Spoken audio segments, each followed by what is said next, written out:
ચરણે શીશ નવાવું નવતમ લીલા રે નારાયણની ગાવું મોટા મુનિવર રે એકાગ્ર કરી મનને જેને કાજે રે સેવે જાય વનને આસન સાધી રે ધ્યાન ધરીને ધારે જેની ચેષ્ટા રે સ્નેહ કરી સંભારે સહેજ સ્વાભાવિક રે પ્રકૃતિ પુરુષોત્તમની સુનતા સજની રે બીક મટાડે જમની ગાવું હેતે રે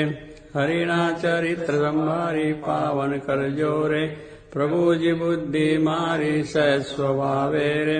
બેઠા હોય હરિયારે તુલસી માળા રે કલ્લઈ ફેરવે ત્યારે રમૂજ કરતા રે રાજીવને રૂપાળા કોઈ હરિજનની રે માગે લઈને માળા બેવડી રાખી રે બબ્બે મણકા જોડે ફેરવે